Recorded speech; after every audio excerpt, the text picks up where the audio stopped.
did you take in university?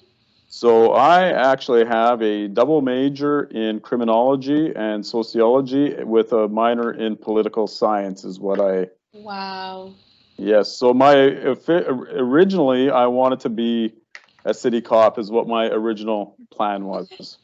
That never happened. I ended up actually going into management position in manufacturing, and honestly, I never looked back. I did 21 years of manufacturing in middle to upper management, and then came to CME over the last 4 years to help companies out.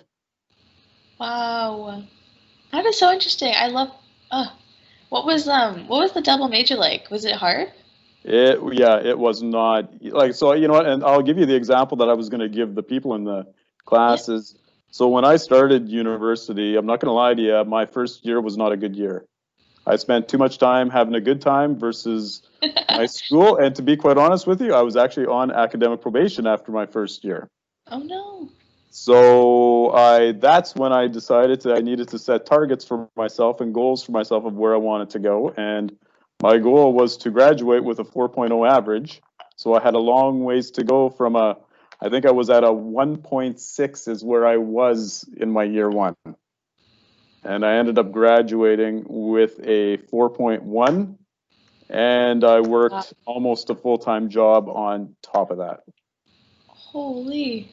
But it would not have happened if I wouldn't have set goals for myself of where I needed to be. And to be quite honest with you, having the job and school probably was the biggest thing that I needed in order just to keep my life structured, right? Structure is a big part of it. Totally. To me, goal setting is one of the, like, even for yourself when you go into school, you know what, set goals for yourself, whether it's for the year, for the term, whatever they like, where is it that you want to be, and write them down. Don't keep them to yourself, because if you keep them to yourself, they're easy to forget about, right? Or not even well, it's okay, nobody knows. But if you write them down and people know about them, it's going to be, it has a little bit more of a lasting effect. Yeah. And when you are setting goals for yourself, if you're not squirming in your seat when you set your goal, the goal is not big enough. A goal should be that you don't even understand yet how you're going to get there, how you're going to do it. It's just that this is where you want to be, and you're going to figure it out. You're going to put a plan together to figure out how you're going to get there. But you don't need to understand how you're going to get there yet. So I love that. That's really yeah. and don't be scared to fail. Failing is not a bad thing. Yes. It's Failing is just your first attempt in learning, and that's what. If we never fail, we don't learn. I So, agree. Wow. so I never like thought about it that way with the goals, but like it makes total sense. You know? Because people always say like you gotta set like the small attainable goals, but it's nice to like reach for something. reach for something, and reach for something that you feel confident that you can achieve. Right?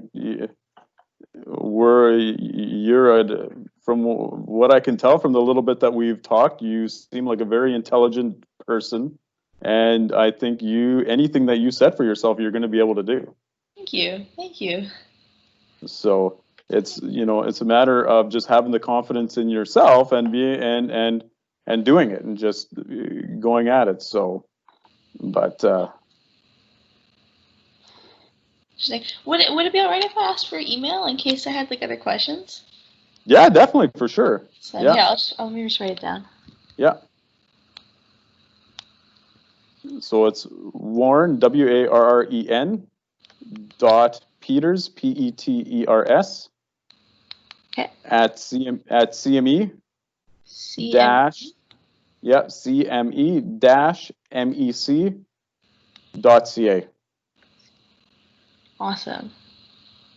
So yeah, no, if you have any questions at all, and by all means, and even, you know what, honestly, here, I'm going to share my presentation with you right now, That'd be great. That'd be and really great. and just so, because I think you will find probably a benefit out of it, I think. Let's see here.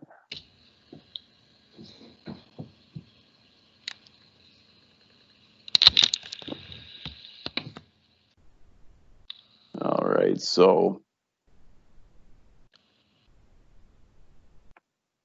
yeah, so I'm just going to go through this fairly quick. We've talked about me already. So part of the training that we were going to talk about is, so when we look at things and when we are starting to learn new things, we got to train our brain in a different way.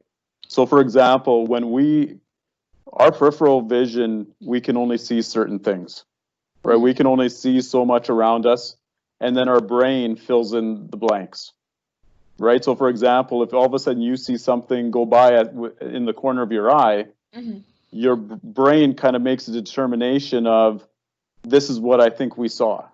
It was a cat, or it was this, or it was that, right? Yeah. Whether it's right or wrong, it doesn't matter, but that's what our brain has taught us to think. So now our idea is, how do we change the way we think? How do we do that, right? So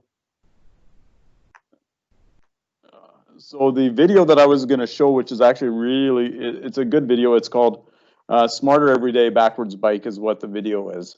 Okay. And it's this individual. What he does is his engineers decided to play a trick on him, and they changed the handlebars on him. So when he turned the handle one way, the wheel turned the opposite way. So it was really teaching himself how to ride a bike again, right? Because it was the exact opposite of what he was used to. So he said it took him roughly, I think he said, 6 months for 10 minutes a day before he finally learned how to ride that bike. Wow. But on the flip side, his son, who I think was 6 years old, I think, it took him, how many days was it?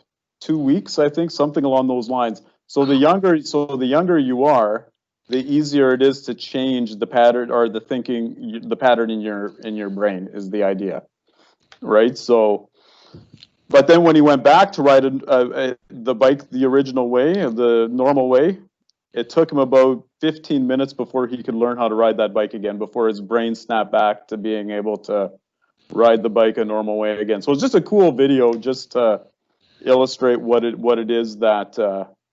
That is really cool.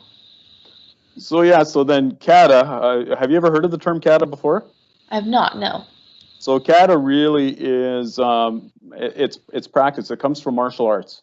That's where it comes from. So kata really is just, it's a routine you practice, so its pattern becomes an automatic habit, right? So so for example, you said you go to the gym, right? How often, before this all happened, how often did you go to the gym? I would say like average 4 times a week. 4 times a week. When you first started going to the gym, how easy was it to tell yourself that, you know what, I'll go tomorrow? Oh, so easy.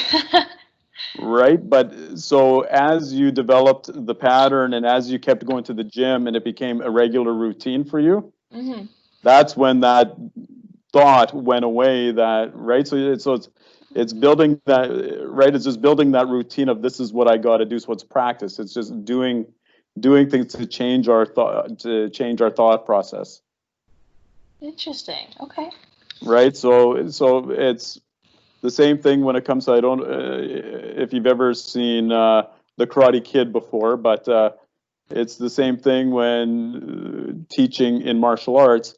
They practice the same routines over and over and over again until it becomes a pattern, right? So for me, I played hockey, and our coach would make us practice till we were blue in the face, our breakout patterns coming out of our end.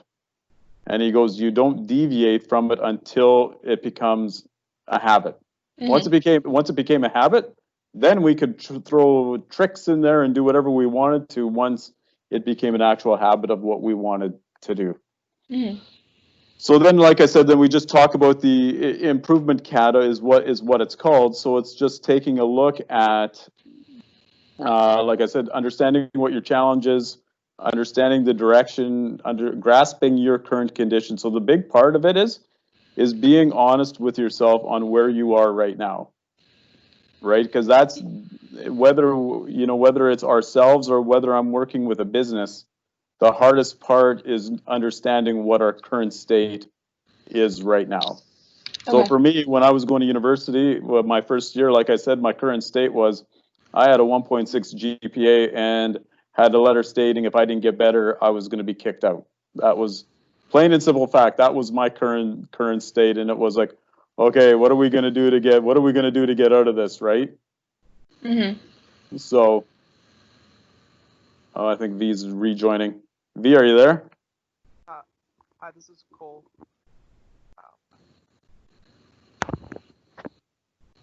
Hello? V? Hey. I'm sorry, this is Cole. I'm also part of the tech team.